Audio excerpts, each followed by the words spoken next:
Police has been an interesting subject over the last couple of weeks in the UK. Questions have been brought forward about two-tier policing and whether or not the police are good at what they are supposed to do in this country. Now, in today's video, we have a clip of police losing control of a migrant gang and then fleeing the scene, which does make huge contrast to what has been happening up and down the country the last couple of weeks around British nationals protesting. Whilst we will discuss this, we will also go over some of the latest news. But before we get into it, please hit the like and subscribe button and join our fast-growing community. So as we mentioned the intro, I have a clip of our police losing control and fleeing the scene when a migrant gang caused them chaos. No dogs, no beatings, and no arrests. Just remember, you will get arrested for what you post on Facebook. Have a look at the clip.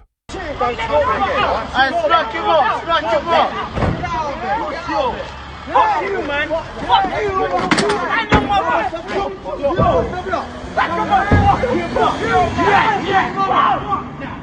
They kidnapped my brother, bro! They took him for nothing! Now, doesn't feel a bit different on how British nationals are treated by the police.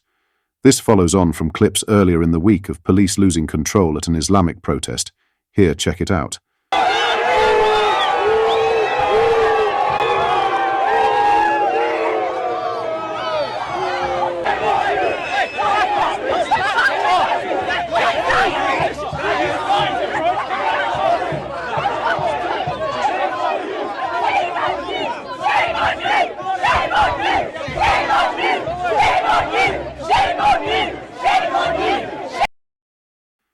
The thing is, it's clear as day that the police just can't handle situations when it comes to the other side. In other news, the United Kingdom is an ethnically diverse country, as people from across the globe have settled in Britain for generations, bringing with them their own cultures, such as cuisine, sport, music, and religion. While some see Britain's multiculturalism as an aspect of Britishness, others have mixed feelings about Britain as a multi-ethnic society and don't see it as something to be proud of. According to a new More in Common poll, 48% of respondents say they are proud that Britain is a multi-ethnic society. Meanwhile, 45% are indifferent, stating they are neither proud nor ashamed of Britain's ethnically diverse society, and 7% say they are ashamed.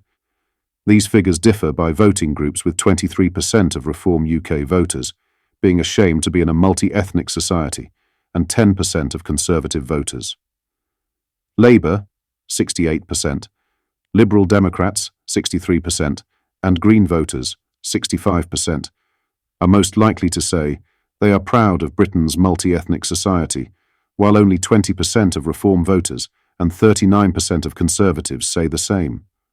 The results also differ greatly by age, with younger people far more likely to say they are proud than older generations.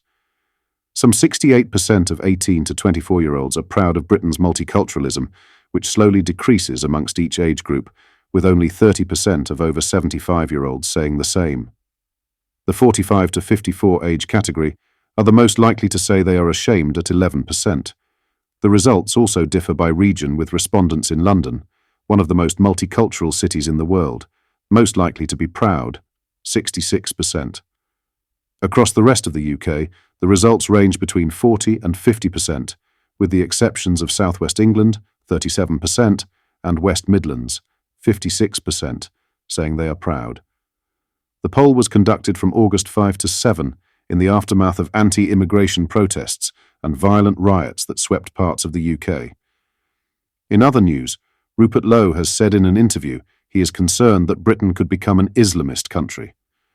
The Reform Party MP said in a clip reported by GB News that he was concerned about Britain becoming Islamist, following comments from US Republican politician J.D. Vance.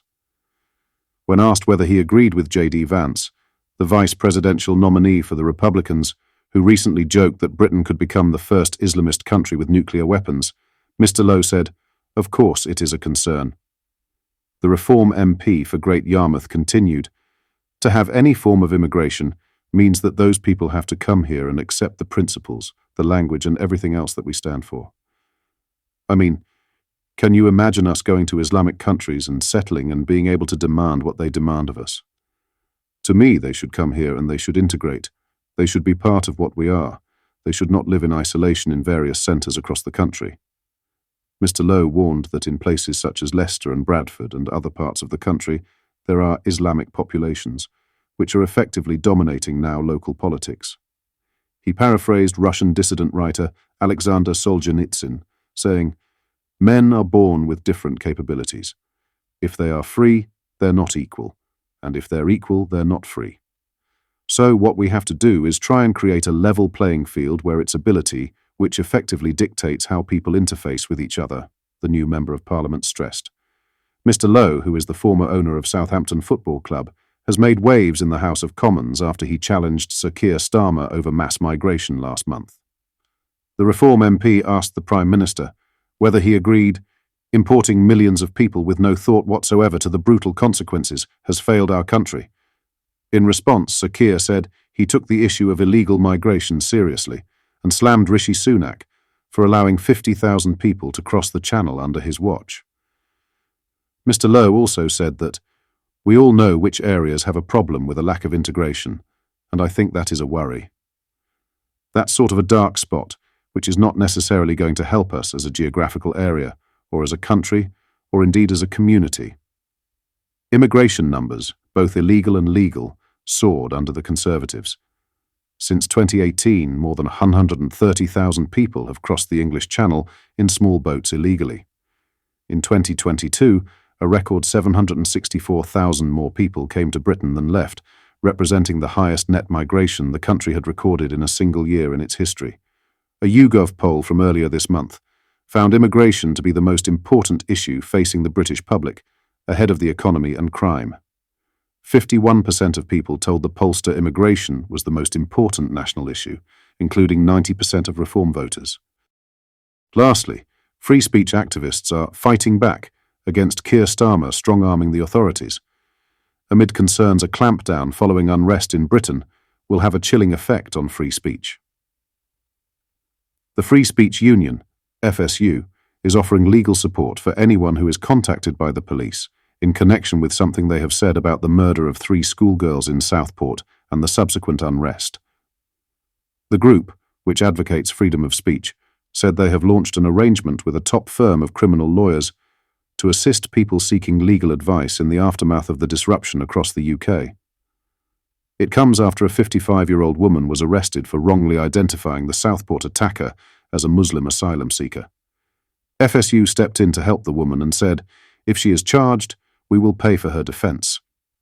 The group acknowledged that she may be guilty of spreading misinformation, but has challenged the law she could be charged with.